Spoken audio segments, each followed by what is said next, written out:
Hey, everybody. Are you with me when I say life can be amazing at times, but it can also be extremely challenging? I know, I've been there myself, learned some valuable life lessons along the way, and now I'm here to help you. It's no coincidence you found your way to the Relevate podcast. I'm your host, Rena Olson, a self-proclaimed inspirer of others. Together, we're going to dive deep into raw and honest conversations with real people. My hope is that through these stories, you too will be inspired and ready to tackle whatever's holding you back or breaking your heart. Then you'll be free to live a life of purpose and true fulfillment. I promise it's possible. Let's relevate.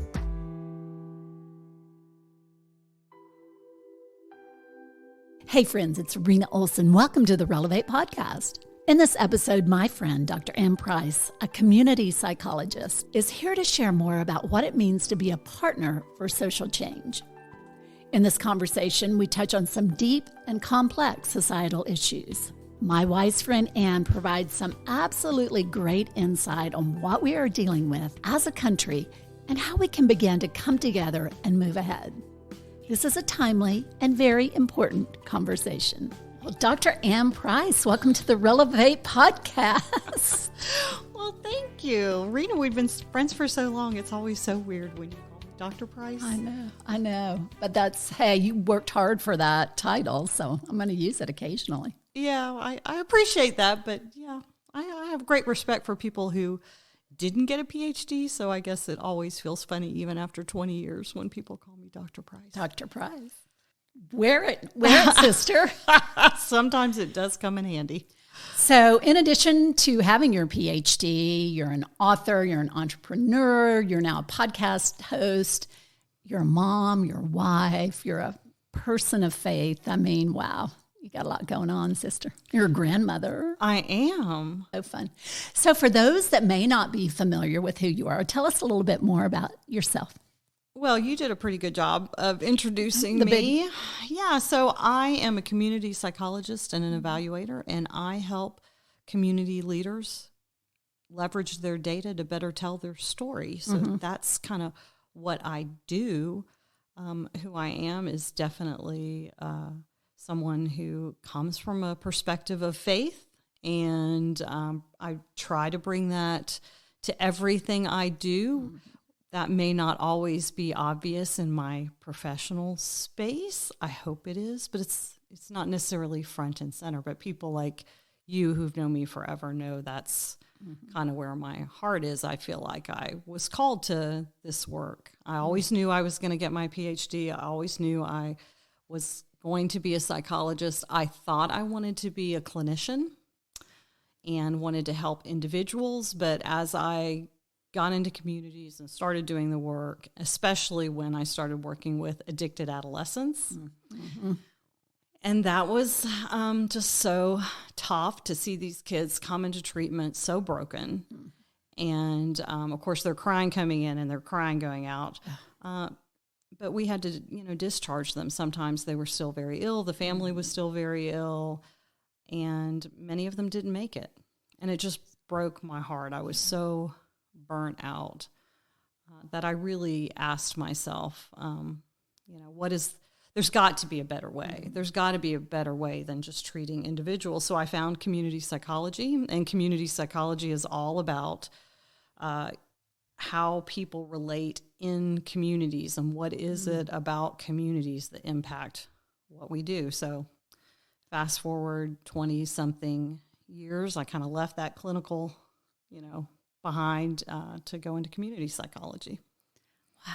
Well, before I met you, I'd never really heard that term, didn't know that a community psychology existed, that was a practice. And I find it just so interesting. I'm so glad that we're here today to have that conversation, because change can happen on a lot of levels. For me, I think within your home, that's really where you have the greatest opportunity to influence and to affect change in your home, in your community.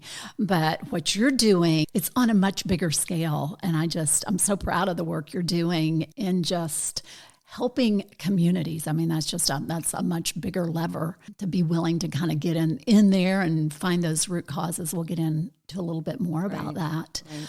But I think as a nation, we need to be paying more attention, and we need to be getting involved with more of these things that really matter. So, right, yeah, I think we can dig into that a little bit. Yeah, exactly. And I know a lot of people don't. Well, what they assume that I do therapy, right?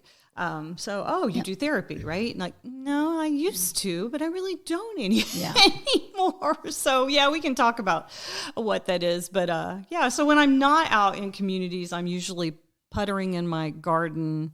I wish somebody could tell me why my tomatoes are already turning yellow. Or baking sourdough bread. Well, I was hoping you would bring me one of those two things today. Yeah, well, they're not ripe yet. That's part of who I am too. I'm somebody who loves to piddle in my garden and make sourdough bread. And don't follow me on Instagram for the business, because it's all about whatever I bake that day. Has nothing to do with community evaluation solutions. But anyway, so that's a big part of who I am. I love that. Help us understand more about your business, Community Evaluation Solutions, and more about the importance of evaluation as a tool in helping drive social change. Okay, great. So I founded Community Evaluation Solutions in 2004. I had graduated from Georgia State with my PhD in 2000, went to work about part-time when my youngest was just kind of a toddler. I wanted to work part-time at a big social science research firm, and was recruited out of there to head the Office of Child and Youth Protection at the Archdiocese of Atlanta in the height of the sex abuse crisis. That did not last very long for a variety of reasons, but that's when I founded my business. It's so funny. I found a card that I had sketched years ago. Like, I must have been daydreaming about having my own business, and it said Community Evaluation Solutions. And I found it like in the midst of all of that and founded the business. I had the intention of serving and doing program evaluation, which is all about looking at community programs, state, federally funded programs, nonprofits, to see whether or not they're effective. So the thing you should know is that a lot of community psychologists are in academic settings. They're professors and all that kind of thing. I was pretty clear I didn't want to do that. I didn't think I had that personality. I love teaching. But I really didn't want that whole academic thing. All that academic thing. I really wanted to be in communities. And so community psychologists who are not academics usually end up practitioners. And the easiest way to do that, or one of the most common ways, is to be a program evaluator. So anyway, long story short, that's how I founded the business, and that's what we do. So we evaluate all sorts of community coalitions and collaboratives. We work with national organizations. We work with a lot of public health programs, so kind of a variety of things, but always with the intent of making sure that whoever gets that funding is being a good steward of the money, what they're doing is effective, right? Because, time and resources are short. We want to make sure that we're being very effective, and certainly that we're not doing any harm to any of the programs that we work with. So, for sure. And having worked for a nonprofit, and I know this is, a lot of nonprofits are small. They don't have that expertise to really capture the data, to analyze the results, because, you have to have that component. A lot of nonprofits are great at storytelling, but they're not great at that data collection. Right. And you have to have that. Right. And I love the storytelling part. For me, it's all about program or strategy improvement and use. That's what gets me excited. My high school math teacher will tell you, oh my gosh, you had to take 5 graduate level classes in statistics. I never would have predicted that, right? I don't think Mr. Patterson definitely would be shocked. But to me, it's not about the data. It's about how we use the data. That's a scary trajectory for a lot of people. Everybody's going, check that off the list. I'm not going to be a community psychologist. Yeah, I didn't think I would do it either. But to me, it's, it's not the end. It's the means to the end. And the end is about use. The end is about making programs and communities better. I don't know if I told you this, but I'm actually planning a course on evaluation for non-evaluators because we tend to speak in very jargony language that is very intimidating. So I try really hard to speak in a way that's very accessible and not, intimidating when I talk about evaluation. So I'm all about success stories. I'm all about using data. And big secret here, most of the data that we use as evaluators is really pretty simple. It's really descriptives and means and averages, things like that. It's not necessarily complicated, but to your point, a lot of nonprofits just don't have that capacity to do that internally, and that's where a program evaluator can help. Yeah, for sure. Okay, I've heard you talk about root causes a lot. Because to impact true change, whether in communities or our own personal lives, that's really where you have to begin is to figure out the root cause. Dr. Price, please help us understand more about that. Well, the story I like to talk about in communities to help them understand what root causes are, and you may have heard this story. So imagine if you are hiking in the woods with your new puppy and your hubby, and you're hiking along a lake. Maybe it's got, bubbling rocks, a little bit of white water, and you see a child coming down the river or the lake, and they're in distress. And so you reach out the branch and you pull that child out of the water. Before you can even get them to the shore, here comes another one. Right? And you reach out and you fish that child out of the water. And here comes another one. And here comes another one. Eventually, you might ask yourself, well, golly gee, Bobby, what's going on at the top of the river? Why are all these kids falling in the water? Yeah. That's kind of the metaphor that I use and a lot of people use to talk about root causes. So rather than just fishing that child out of the water or that family out of the water, whatever that crisis is, why don't we go upstream and ask ourselves the why? And so there's several ways you can get to root causes, like the 5 whys is one of them. Why is that child falling in the water? What's happening upstream? Why, until you get to the root cause. And then you can design an intervention that will actually work. So in the work I do with drug-free communities, for example, in order to develop a strategy to prevent, say, alcohol use, because that's pretty much the number one drug of choice for kids starting out is alcohol. So we look at what the root causes are. Why are our children drinking at the rate they do? And the answer to that question is very dependent on the environment. So we live in a beautiful rural setting where a lot of parents think it's a rite of passage, that it's perfectly okay for their kids to drink at home, and they either provide access or maybe turn a blind eye. I have 3 children. You have 2 children. We certainly can relate to that whole trajectory and trying to get your kids through that. But say we go across town about an hour and a half over to UGA, for example. The reason why kids are drinking there is very different, right? There's, 300 and something bars in downtown Athens, many of whom do not card, for example. So the reason why kids have access to alcohol is very different than a rural setting.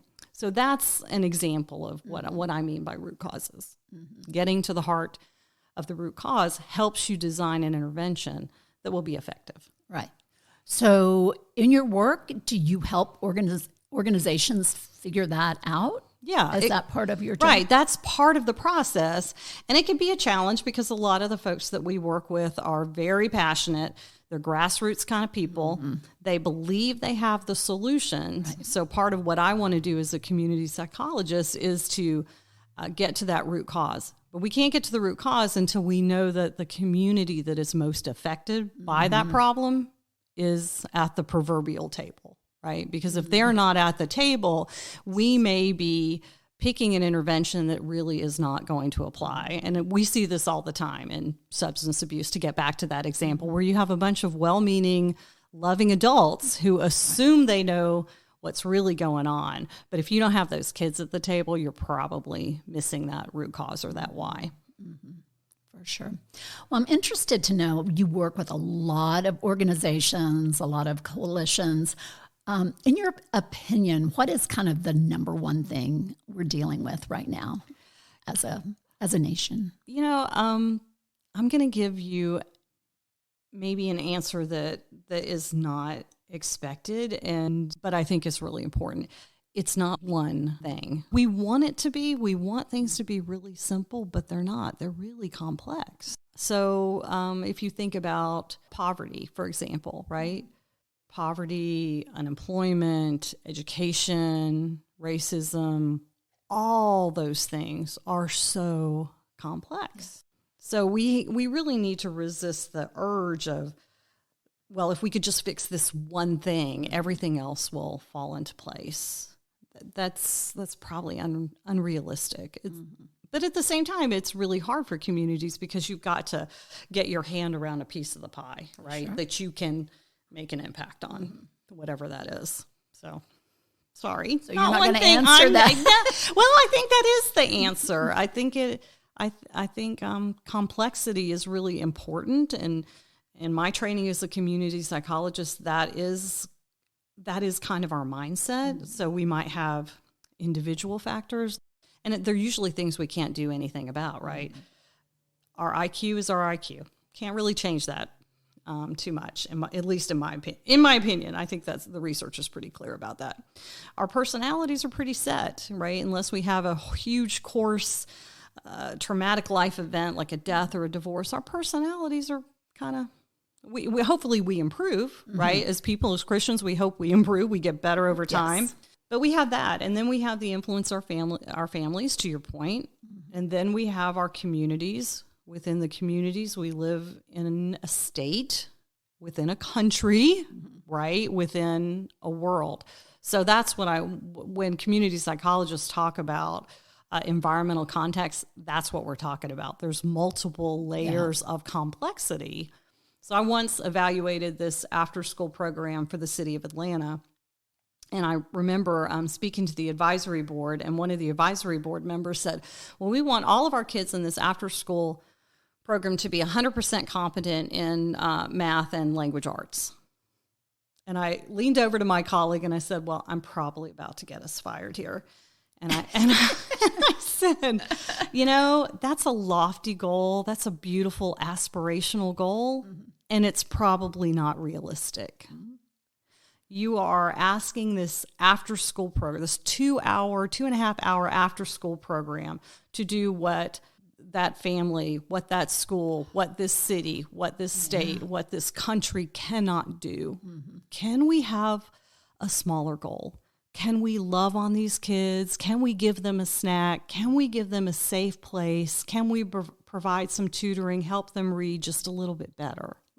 Right? Because the issues are so complex. Mm-hmm. Now, I'm not saying we should settle. That is not what I'm saying. I hear you. But we can't fix it all. Right. And almost every episode I talk about baby steps. And that's the only way you affect change. And I think, you set the goal too high. You take those baby steps and you don't take that trajectory that you hope it would take. And then you get disheartened and you abandon the whole thing. Right, exactly. And then you resort to, the child didn't work. Yeah, though it didn't work. The child wasn't trying. They didn't really care. The families didn't care about their child. And we make all sorts of assumptions about people without understanding. And anybody who's been through family therapy know what I'm talking about, right? So changing the family can be really, really difficult, and changing communities. Generations. Exactly. And unfortunately, we don't always have the patience or the attention span that it takes to really make that change. Yeah. So that's why I said, it's complex. Yeah. Well, and my hope in having somebody like you on the podcast is we need to be paying attention more. We need to be, the people of this country who may not be aware of the issues, aware of the solution, aware of the organizations. I just want to encourage people to find something that you care about, where you feel you can make a difference in terms of volunteering or donating or serving on a board. We all have the capacity and the ability to serve in some way. Yeah, I think a lot of people are just taking a big fat pass. I'm too busy. I'm too this, too whatever. let's just stop it. It's, we've got some serious issues that it's going to take everybody to care and to get involved. I mean, you don't have to do everything, but find something. Right. Exactly. Right. Something. And so I would say, even though the answers or the root causes are complex, our contribution does not have to be complex, because I listen to your podcast. And was it Andy Stanley who said, find the thing that breaks your heart? I've heard you quote him all the time about that. And I thought about that this morning when I thought about speaking to you about this podcast. Is that's what I would be all about, right? So I have a big passion for children in foster care. So I've worked with Georgia Appleseed and Georgia Casa and some other organizations around kids in foster care. So when I had the opportunity to serve on SAFT, which is based in Cumming and Hall County, and they serve kids and families in foster care, I jumped at the chance. Sure. And I would just encourage everybody to do that. It's too easy. I've heard more people say, well, I just don't listen to the news anymore. My mother, God love her, was like that. The news is too depressing, right? It is. But as Christians, right, we are called to be in community. Exactly. Right? Jesus did not hang out with the movers and the shakers. He hung out with people who were marginalized, who were exiled from their communities, all of those things. So we are called to get engaged in our communities if you consider yourself a Christian in a real, meaningful way. So yes, my friend, find that thing that breaks your heart and do it. Right. So I learned a long time ago, I was not going to be the harvester. I was definitely the seed planter. And you have to get okay with that. Yeah. It can be too intimidating when we think about, well, Ann, you said everything's so complex. I can't do anything. No, you can. And you were called to, and you were put on this earth to do that thing. There you go. Preach, my friend.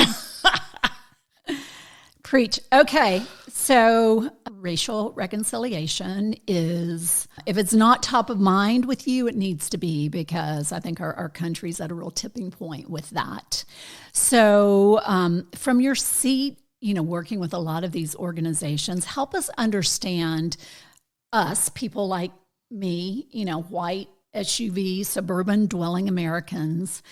I think there's a lot of people like me, like you, that want to help in this, very complex, again, it's a complex issue, instead of just sitting on the sidelines. Can you just give, just help us understand what we can be doing to help improve the situation?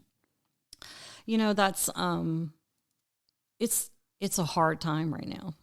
I mean, I think it's just hard. Yeah. This is a reality. And I guess I can only speak from where I'm coming from, also white, also middle class, also living in the suburb. We have to start where our perspective is. So that's job one, is where do I sit? And I can only tell you about the work that I've done. I certainly don't consider myself an expert when it comes to race, equity, inclusion, and all of those things. I can only tell you that a few years ago, I would have considered myself, well, I'm a really great person, and I'm not prejudiced, and I'm certainly not racist, and I'm not this, and I'm not that. But I'm telling you, the Lord has really opened my eyes, and I have seen how what I have said has harmed someone, right? In a couple of different instances, and I'm really grateful that was shown to me, because it made me really do some soul searching about who I am and how I speak to other people, how I do perceive other people.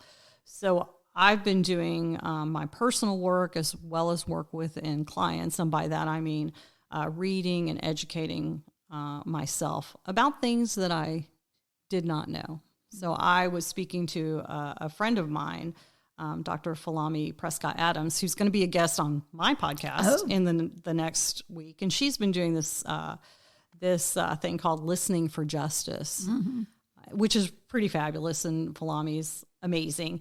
But I not only does it start from that personal space of doing your own self-examination of your own biases, because as I have learned, we all have them, right? Whether we are conscious of those or not, but then listening. right? How can we listen better? How can we become more aware of the situation? So if we look at things like health disparities or mental health, in pretty much any issue, there are racial disparities.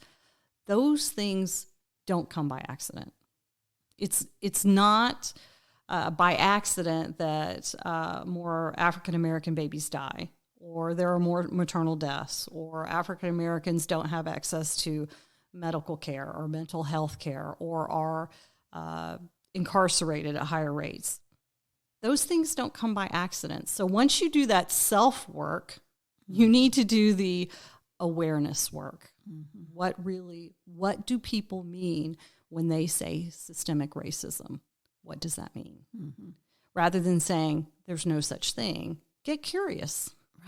Right? Mm-hmm. And so, do the reading, say yes to that training that your organization wants you to take, mm-hmm. and be open to having your heart and your mind opened in ways that maybe you didn't before. I think that's really good advice, because I think so many of us are well-intentioned, but we're afraid we're going to say the wrong thing, so we don't say anything at all. So that's a terrible position to be taking, right? To just be on the sidelines on this, afraid to speak. Because I'm sure, you never meant to offend. I think we're all on a big learning curve. Right. And that takes time. So I love your advice to be curious, do the work. Right. Yeah. Because when you know better, you do better. And I think most of us are in that. We don't, we want to be helpful in this area and help, have a groundswell of improvement. We've made progress, but we still have a long ways to go. Yeah. But it's going to take everybody. Yeah, exactly. And I think it's really important. So one of the videos that I have seen recently, it's called "Is Racism Real?" So just take a look at that video. It's like 3 or 4 minutes long, and it has a white young man and a black young man, and it just kind of goes their day and what they experience. So do things like that. You can read books, you can do all of those things, but visuals are so awesome. And then there's another video, and I don't know if you've seen it because you're a marketing person, by Procter & Gamble. Have you seen it? It's it's called Widen the Lens. And that's a really great short advertisement. And it starts with, it's a young black man, and he's knocking on an apartment door, and then it's kind of leaves you there, right? And then it shows a young African-American woman, and she's pregnant. She's got a couple toddlers, and it leaves you there. And through the advertisement, it goes back and forth between these different scenes. Well, the young man is going to a family birthday party. The young woman is waiting on her husband to drive the minivan up to pile the family in, right? So it gets at that unconscious bias that we actually do have, that we actually hold. And that's what I mean by starting kind of doing that self-examination. So whether that be books or videos, or there's a great movie called The Talk that I found very impactful. So there's lots of ways that we can kind of open up our mind. Yeah. Well, and I've heard a lot of talk on, and how do we begin to bridge the divide that exists in this country? And a lot is diversifying your friend base. Yes. Both racially and politically. Mm-hmm. Because, if you only associate with same, it becomes an echo chamber. Right. And we just need to be comfortable with being okay with disagreements. Absolutely. Because I think we're just...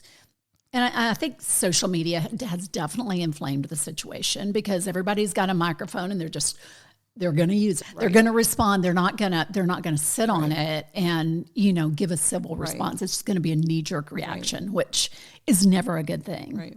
So, people, pull it back. Just, and if you are a person of faith, you should not be acting like that. Right. Because it's all about love your neighbor and love one another. Right. Yeah, exactly. And you're talking about social media because I just had a flash like, okay, I have been defriended by at least one of my siblings, and a really good, and really the person that was best man at our wedding of all things, that happened a few years ago. So, to your point, we've become so divided, we don't even know how to talk to each other. But my kids were raised, they know that anything goes at our table. There is nothing that they can't talk about. But they better back it up. So my middle kid, who knows everything about everything, always has. So he keeps me on my toes all the time. Yeah. So I'm forever after checking that fact or whatever, because I need to keep up with him. And we definitely disagree on politics, but again, as long as you did it respectfully. Now, am I perfect? No. There may have been a time a few years ago when I lost it with a particular friend over a particular issue. It was not one of my finer moments. But yeah, we've lost that ability to disagree in an agreeable way.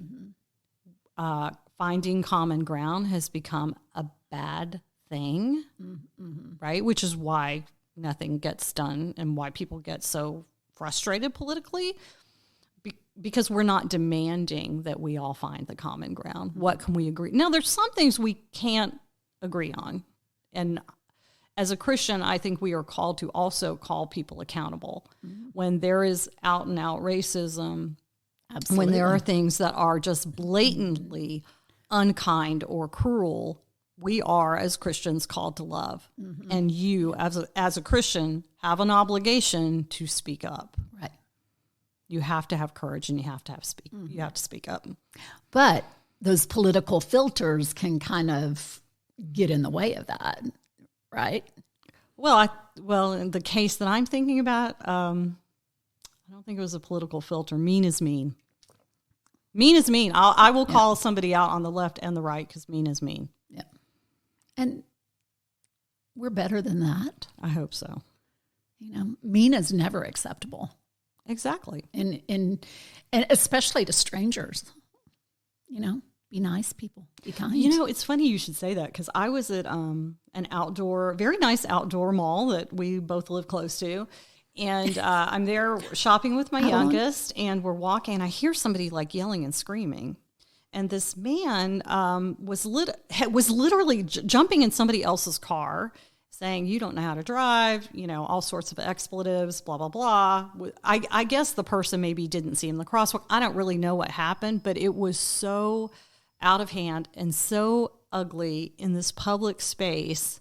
And I walked on by, and then I thought, should I have stopped? Should I have said anything? Is that a place where you get involved? Or it's a scary, a little bit violent world that we live in right now. But I had that moment is this one of the times when I should have said something? Because they had clearly just lost it. But to me, it's all about, I don't know, the place I've landed is just love. If God is love, and Jesus was brought here to teach us how to love, right? Then are we loving more? That's the bottom line to me. Right. So my spiritual director told me years ago, you'll know you're growing as a Christian if you look at Galatians, if you look at the gifts of the Holy Spirit and can ask yourself, am I being more gentle? Am I being more kind? Am I living with more love and more joy? Now, my husband will tell you I have a lot of work to do. He'll probably tell you about that yesterday. So I'm not saying I'm perfect, but we are called to perfection. By the only one who was perfect. Exactly. And we're all a work in progress, for sure. So you just led right into this next question, because Andy Stanley's sermon yesterday for the 4th of July, it was all about bridging the gap, becoming united again. So he challenged us with this beauty: loan your strength to someone you disagree with Don't miss that opportunity. And he also talked about the importance of kindness and humility in moving to help bridge that gap. Let's talk a little bit more about that. Okay, help me, because I didn't hear the sermon. What does he mean by loan someone you disagree with your strength? I think in a situation when we disagree with somebody, we rise up to show our strength, right? In an effort to squash the other person. Right. But I think it's upside down living. Yeah, and maybe it's letting them, be in that space and speak their whatever it is they need to say, and not think about the 100 arguments that I have to answer back for that. Just let them be.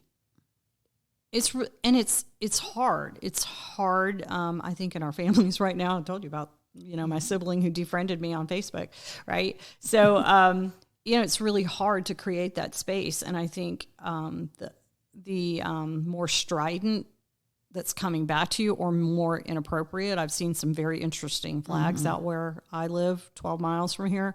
The harder that is coming at you, the harder it is to allow that space and to be curious about why that person believes what they are.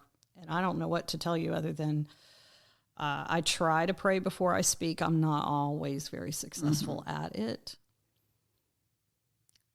Maybe if more of us create that calm, peaceful space, that will start resonating. Well, and this is totally not related, but kind of. So our puppy breeder was over, and she was talking about puppy behavior, and she talked about when they get into the red zone, when they get so whipped up, they get in the red zone, and there's no training. They're just, they're not paying attention. And I think people get in that red zone too, when that adrenaline gets pumping, and they, you lose your sanity. And that's probably what you witnessed at the outdoor mall. Somebody was in that red zone. Right, exactly. You were wise in not interjecting yourself in that situation, because that could have gone bad. So it's, how do we, I think by loaning somebody your strength in a situation where you are in disagreement, you're not rising up to do battle. You're working to be strong and listen and that makes me think about Falami again and her listening for justice, because one of the things that they do before any of the facilitation they do is to have that moment, that quiet, where you do that check-in in your body and come to that calm space, whether that be prayer or deep breathing or whatever it is. It's hard to do that unless we teach ourselves to do that. And again, I'm certainly not perfect in that department, but I do try to pay attention when my body is telling me I'm angry or nervous or defensive or whatever it is I'm feeling because of what's coming back at me. That we have to, and maybe that's what Andy meant by that. We've got to come to that like a calm reset space. I think reset is another good word that I like, because you can physically feel it. Respiration goes up, palms get sweaty. Nothing good is going to come of that. Yeah, it's like hit pause. Hit reset. Breathe, people.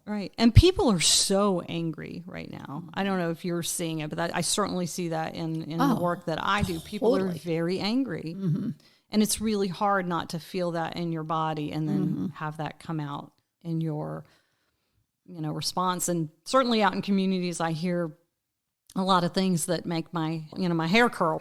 So I do, but you have to, and maybe that's part of where my therapy training comes in, to just kind of accept people where they are, but help them move a little bit, open their mind a little bit, think about that maybe in a different way. And I love, that establishing a safe zone, like you've done around your kitchen table. This is a safe zone here. Everything is on the table, and I think we just need to create more of those safe zones to have these difficult conversations. It's like, I'm not going to cancel you. I'm not going to bite your head off if I disagree with you. I really want to know where you're coming from. Right. Exactly. I can't fix it, but I do want to understand. Well, I think when we start listening for that understanding, that we are on the way to fixing it. Mm-hmm. We're not going to get anywhere in this country if we don't start doing that in a way that is more effective. And have you ever read the Malcolm Gladwell book called Blink? I haven't read that one. Read a couple of his others. And I'm just paraphrasing. It's like, in the blink of an eye, we kind of look at a person and we come up with, this person's this or that or this. You know, we all do it. Yeah. And that's pretty dangerous because you don't know. You know, it's like, I just think we're not giving people a chance for, you know, it's like the first little thing that we hear out of their mouth that we disagree with. It's like, no, I can't be friends with them. They're Democrat or they're Republican. Right, exactly. It's like, we just got to stop that. I mean, diversity is what has always made this country so great. Always. America is the only true melting pot. I mean, to me, that's the strength of, it's always been our strength. Yeah, exactly. It makes me think back when you said, well, you know, how diverse is our friend group. That's certainly something I've been thinking about. We certainly make choices where we live. We know that redlining really did happen, and that has a lot to do with why people live and why we are so segregated.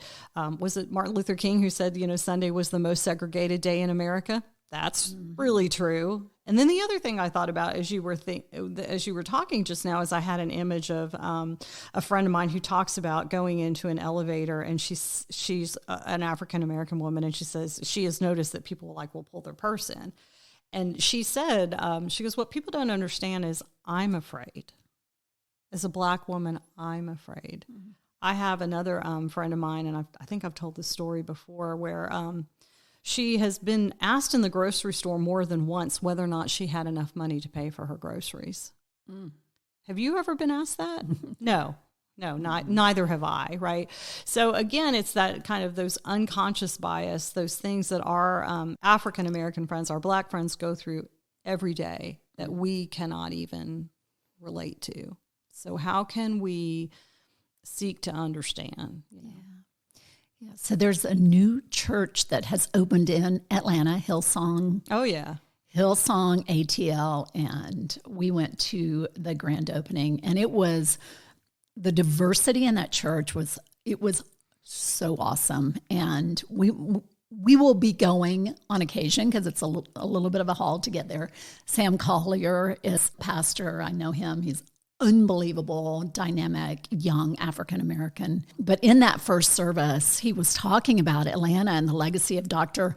Martin Luther King Jr. and how civil rights, this has always been the heartbeat of civil rights. And he stated that's his church. That's what, it's going to be the people of faith who really help this issue, help this, this fractured part of our country. So I'm excited to be a part of that and to be a part of what they're doing in terms of helping bridge that gap. Yeah, that's awesome. It's going to be the people of faith. It's not going to be the politicians. You can't, they're not fixing much of anything these days. Well, yeah, and we elect them. So we need to elect people who are bringing us together and who are helping us to find that common ground and that common space and helping us to live up to be the country that we were really meant to be.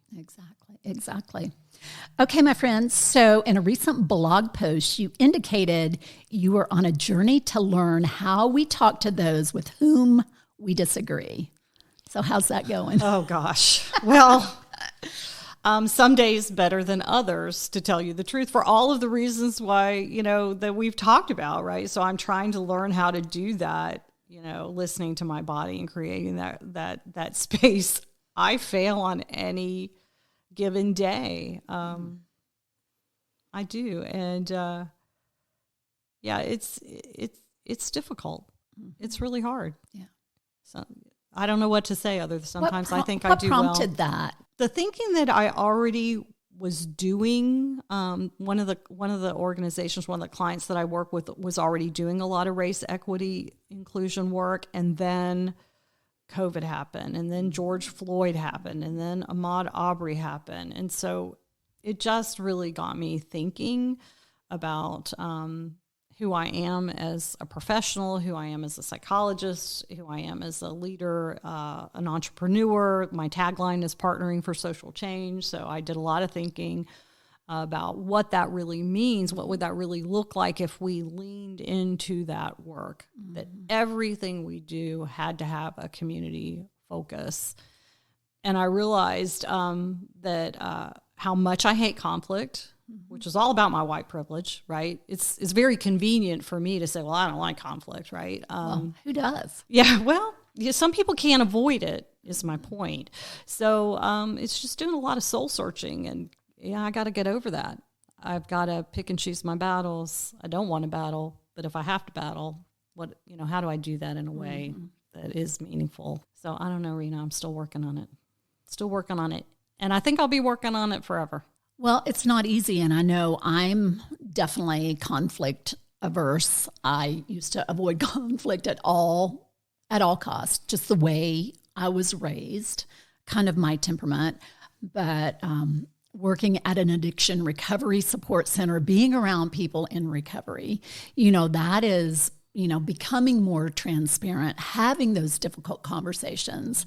I'm really working on doing that as well, but it's not easy by any means. No, it's really not. And I think just the fact that we admit that having hard conversations is difficult. Right. If you are 100% secure in everything you are saying, then conversation is not difficult, because it's not a conversation. It's a diatribe, right? When you're really listening for understanding, it is difficult. It is. And it's going to be difficult. It's like ego's in control when you're talking to somebody who has all the answers. Yeah. We got to let that go. We got to let that go. If ego's controlling the conversation, you're not going to get anywhere with anybody. Right. Yep. So you have to kind of create that safe space in order to dialogue and to be in kind of the proper relationship. Mm-hmm. And just thinking about relationships, that's really so important. I mean, that's certainly something that I try to do when I'm connecting with clients and we live in the South, right? So in the South, you would never just get to business, right? You're going to connect with that person. You got to chat. How's your family? What church do you go to? Whatever. Your tomatoes. Yeah, exactly. There's got to be some of that before you even get to the hard work. So, building that relationship is really important. Are you going to be able to have this hard conversation with every person you meet? No. Would I be able to have that conversation with the person who was losing it a few weeks ago? Probably not. But your husband would be like, "Ann, come on." He wasn't there.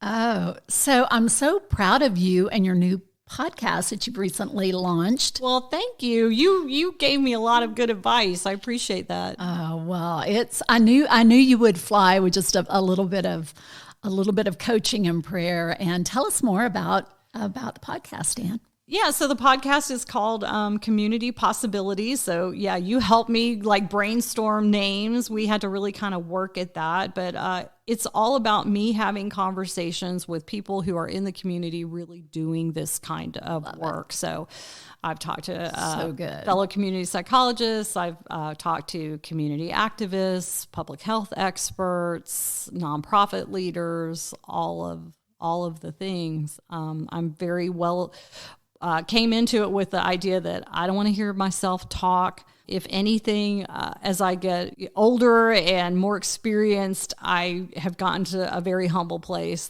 There's just so much I don't know. So I'm going into this not feeling like I'm the expert, but I want to talk to people who are the experts doing the hard work to change their community. So that's really the goal, is to have conversations about what's going on in communities, what's working well, what challenges do you have. We'll see where it goes. Yeah, we'll check it out, because I think it's, your range of people that you interview, it's so vast and you can learn so much. And, your target audience is not your fellow peers who are community evaluators. I mean, not at all. Everybody can learn from. Right. Yeah. My target is really, my audience is really people who are working in the community. So community coalition leaders, collaborative leaders, nonprofit leaders, foundation folks, definitely not people who are doing evaluation. We hardly ever talk about evaluation. It's really what that work looks like in communities and some of the challenges that they have, and hopefully some of the successes that other people can learn from. Exactly. Because I think, and that's kind of another thing with nonprofits is, you know, they're small, they're doing good work in their communities, but you have a lot of those everywhere kind of doing similar things. So to be able to share best practices, to inspire possibility, there's this great organization in Nashville called Corner to Corner. Mm-hmm. I think I listened to your podcast with them. Uh-huh. And what they're doing, it's so awesome. So check them out, cornertocorner.org. And they have, they do training for minority entrepreneurs in terms of, you know, giving them coaching and classes on how to develop their businesses. And just the success stories, and like the graduates are coming back to help the people that are in the program. I mean, it's just really so cool. I love that episode, by the way. Yeah, they are really, really awesome people. But it's like every community needs something like that. Yeah, exactly. You know, and it's the nonprofits and a lot of times the churches that, again, stand in the gap to figure out, you know, what needs to be done here and what can I do? Right. Exactly. It was a very, very small grassroots founding, you know, that Will and his wife moved to the inner city and just, you know, figured it out as they went along. Sometimes it just... Right. And they did it with the community. Exactly. They didn't say we have all the answers. Exactly. They put toys on the front step and said, come, you know, right. Let's be friends first. And that's what you have to do. That's exactly what I'm talking about. Right. Okay. So complete this sentence, Dr. Price. In order to make a difference in the world, you must first love your neighbor. Mm-hmm. Absolutely. Enough said. Enough said. Okay, so the word relevate means to inspire or restore to good spirits. So close us out on this very special and informative episode about community possibilities. Community possibility is all about imagining what it would be like if we all came together, if we really learned how to listen and really came together to solve problems and to manifest that love. What does that really look like when we really love our neighbor? That's community possibilities to me. That's relevate. That's doing all of those things. Yeah. And it's a hard thing, but I think I know that's what we're called to do. Put a bow on it. Dr. Ann Price, you are wonderful. Keep up with the great work. This has just been so awesome to have this time together, and I know people are really going to enjoy this conversation. So how can people connect with you? They can check out my Twitter feed. It's A.W. Price. Oh, you're on Twitter. I am on Twitter. Hold your nose when you go on Twitter. Well, golly gee, is it Ann W. Price or A.W. Price? Lord have mercy. I'm going to have to send you that link. Okay. Community Possibilities check the show notes. Community Possibilities is the podcast, communityevaluationsolutions.com. I'm also on Facebook at Community Evaluation Solutions. And to find out more about the bread on Instagram. Yeah, exactly. Only follow me on Instagram at this point if you want to check out my sourdough bread. Yeah. And what's your Instagram handle? Do you know? Gosh, I don't know. Probably Ann W. Price, probably. That tells you how much I'm on Instagram. I'm more of a stalker on Instagram than I am. It's fun. I'm having fun with like the reels and the stories, and when you can just kind of add music and GIFs and make it fun. Yeah. Am I the only one that thinks that social media is just like, there's always one more new thing, right? Always. Not Something doing else to learn. Not doing TikTok, Rena. No. Not doing it. Me neither. Well, thank you so much for having me. It was fun. Let's go meet the puppy. All right. Awesome. Okay. I hope you were taking notes on this one. It was truly an educational episode designed to enlighten and hopefully inspire you to get involved to serve and love more. Our communities need us now more than ever. No question, the problems are complex. Let's not turn a blind eye or simply complain to our echo chambers. Let's get going and be people of love and action. I'm Rena Olson, and this is Relevate.